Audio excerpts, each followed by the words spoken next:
सहारा group के मुखिया सुब्रत राय का 75 साल की उम्र में लंबी बीमारी के बाद मंगलवार देर रात निधन हो गया।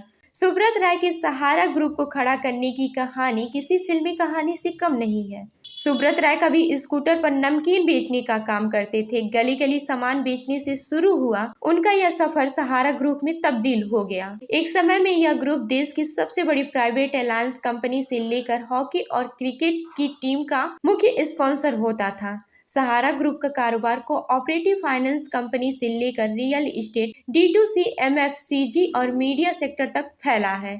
इस ग्रुप के इतिहास में एक ऐसा दौर भी आया जब देश के करोड़ों लोगों ने 10 से 20 रुपए रोजाना जमा करके सहारा में अपना खाता खोला। सहारा ग्रुप के मुखिया सुब्रत राय ने साल 1978 में अपने एक दोस्त के साथ मिलकर स्कूटर पर नमकीन बेचने का काम शुरू किया। लेकिन किसे पता था कि एक दिन यही शख्स सहारा नाम को 2 लाख करोड़ रुपए से ज्यादा का एम्पायर बना देगा। लोगों से 10 से 20 रुपए रोजाना जमा करवाकर सुब्रत राय ने भारत के फाइनेंस सेक्टर के लिए एकदम नई मिसाल पेश की। लोगों को उनकी छोटी छोटी बचत पर अच्छा रिटर्न मिला। लोगों से जुटाए गए पैसों से दूसरे कारोबार खड़े किए। सहारा के इतिहास में वह दौर भी आया जब सहारा ग्रुप रेलवे के बाद देश का दूसरा सबसे बड़ा एम्प्लॉयर बन गया। ऑफिस और फील्ड को मिलाकर सहारा के अम्ब्रेला तले काम करने वाले एम्प्लॉयज की संख्या 12 लाख तक पहुंच गई। कोई भी प्राइवेट कंपनी आज तक देश में यह आंकड़ा नहीं छू पाई।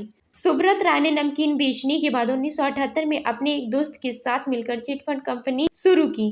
यही कंपनी बाद में सहारा का अनोखा कोऑपरेटिव फाइनेंस बिजनेस बना। एक कमरे में 2 कुर्सी और एक मेज के साथ शुरू हुई यह कंपनी देखते ही देखते पूरे देश में पॉपुलर हो गई।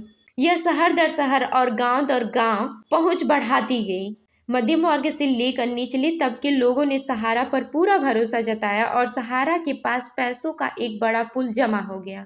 सुब्रत राय के सहारा फाइनेंस मॉडल को गरीब और मध्यम वर्ग ने हाथों हाथ लेना शुरू किया।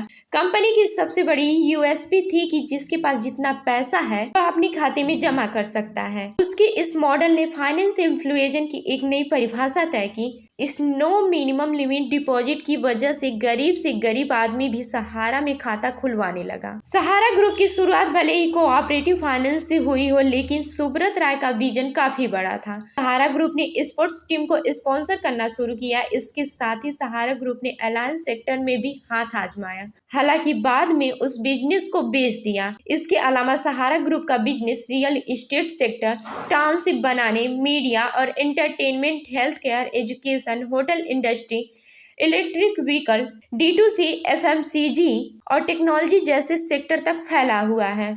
सहारा ग्रुप की समस्या तब शुरू हुई जब सेबी ने उसे धन की हेराफेरी के मामले में दबोच लिया। इसके चलते सुब्रत राय को सुप्रीम कोर्ट में कार्रवाई का सामना करना पड़ा और 2 साल से भी ज्यादा वक्त जेल में काटना पड़ा। इसी के साथ सहारा के पतन की दास्तान लिखनी शुरू हो गई।